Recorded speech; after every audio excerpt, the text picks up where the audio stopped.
Concernant la première question et la quatrième, qui sont liées à la pollution marine ou de l'environnement marin.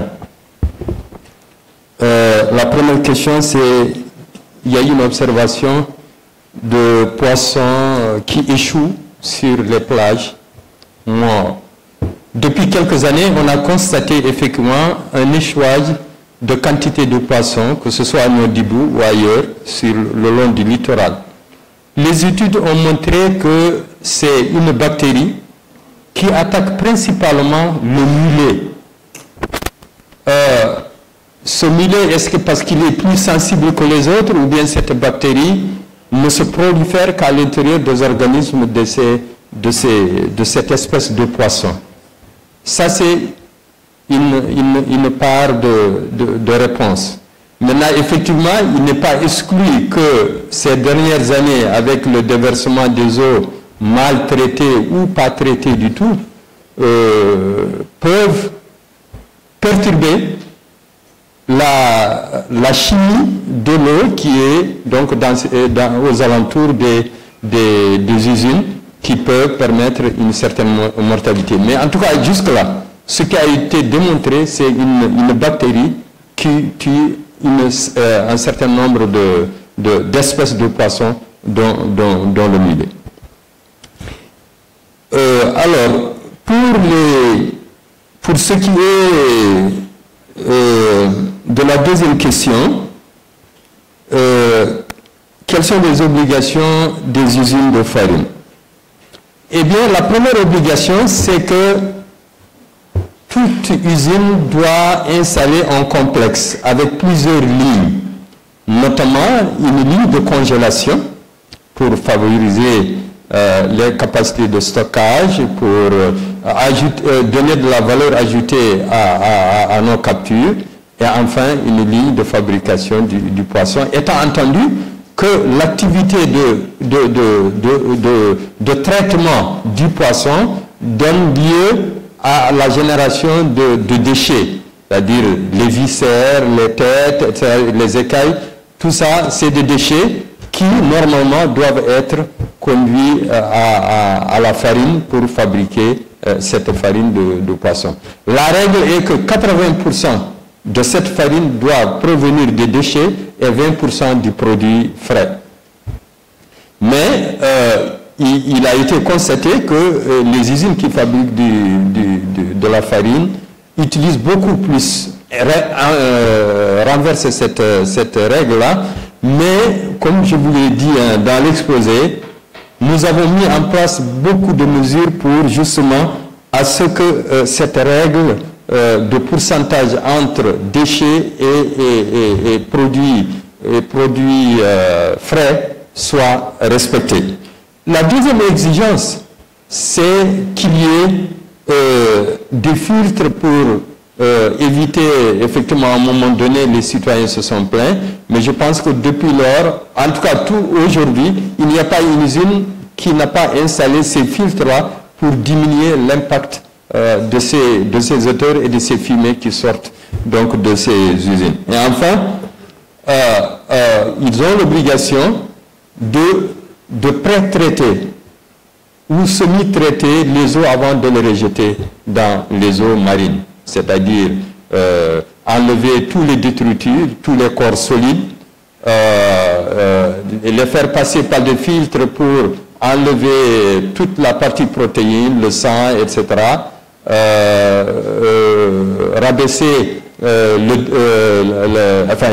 refroidir ces eaux pour qu'elles ne perturbent pas la biochimie de l'eau. Donc, en tout cas, les services du ministère, notamment le MISPA, qui est l'Office national des inspections sanitaires et des produits de la pêche et de la pisciculture, fait son travail, mais comme vous le savez, le fait de respecter la réglementation est généralement difficile, surtout dans le contexte mauritanien. Mais en tout cas, on y va progressivement et on ne ménagera aucun effort pour que les conditions posées par les cahiers de charges soient respectées.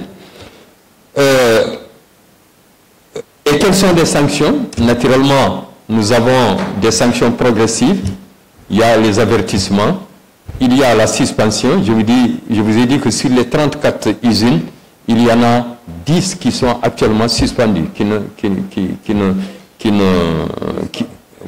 ne fonctionnent pas, et à terme, on devrait leur retirer leur agrément. Ensuite, il y a, naturellement, après la suspension, le retrait définitif. Troisième question sur les méthodes de pêche. Vous savez, chaque espèce de poisson, nous avons ce que nous avons, les pélagiques, c'est les poissons qui sont à la surface, tels que les sardines, etc., et toute la panoplie de cette variété, qui sont pêchés par des filets que nous disons des méthodes passives, c'est-à-dire des filets qui ne vont pas en profondeur, qui respectent un certain nombre de règles. Il y a ensuite les céphalopodes, les démersaux, qui sont au fond de l'océan et qui aussi sont pêchés par des méthodes.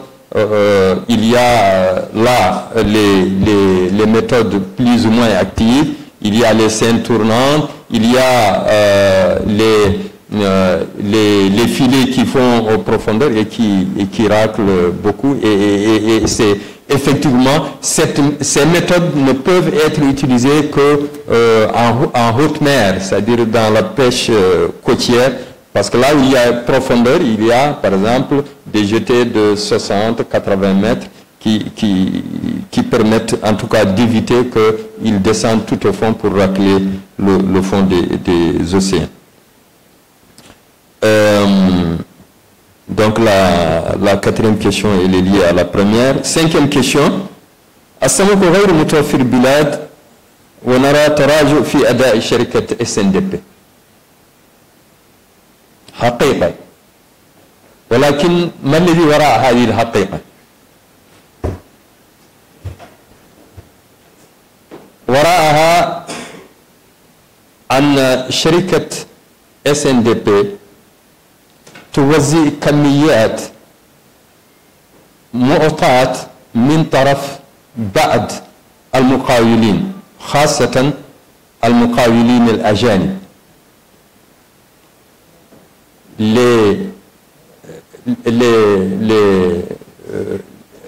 Les opérateurs, les bateaux étrangers qui sont soit sous licence libre ou dans le cadre de conventions, notamment l'Union européenne, c'est eux qui donnent, suivant les cas, 2 ou 3% de leur capture à la SNDP. Les Mauritaniens avaient commencé, on leur avait demandé, ils ont commencé, ils ont cessé, prétextant qu'ils n'ont pas de capacité de congeler ou, parce qu'ils affrètent des bateaux, ils n'ont pas de capacité de congélation. Mais quand même, il y en a qui ont des capacités de congélation. Mais en tout cas, on leur a demandé de participer à cet effort. Al-Moum, la SNDP a fait quand même l'effort d'avoir aujourd'hui plus de 430 points de vente à l'intérieur du pays. Et comme je vous l'avais dit aussi dans l'exposé, l'objectif du gouvernement, c'est d'offrir le poisson à prix abordable et en quantité suffisante aux Mauritaniens. Mais il faut créer les conditions d'avoir ces quantités-là. Parce que ça coûte cher, parce que nous vendons ces quantités à prix subventionné. Ici au marché, certainement, même les sardinelles, même le yaïboy, maintenant le kilo n'est pas à moins de 400-500 ouguiers. La SNDP le vend à 100 ouguiers le kilo. Naturellement, c'est offert aux populations les plus démunies qui ont un revenu assez modeste.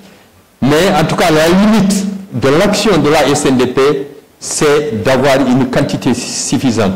Le jour où on aura suffisamment de quantité, on pourra amener dans les coins les plus reculés. Mais pour le moment, on l'a au moins dans les chefs-lieux de département, chefs-lieux de région et chefs-lieux de département. Il ne reste que 10 départements qui ne sont pas encore ouverts, mais qui seront ouverts d'ici la fin de l'année. Ainsi, on aura dans les voilà, dans tous les chefs-lieux de département au moins un point de vente. L'autre limite à la SNDP, c'est que les camions frigorifiques qui acheminent ce produit ne peuvent pas circuler sur tous les terrains. Il faut que ce soit un axe goudronné et il faut qu'il y ait à côté de l'électricité pour congeler cela. Voilà les deux limites qui empêchent à la SNDP de faire correctement ce travail à l'étendue du territoire. Enfin, dernière question. أثر السمكية تواجه مخاطر فعلا. هذه المخاطر موجودة إما من الجانب البيئي أو إما من جانب الاستغلال.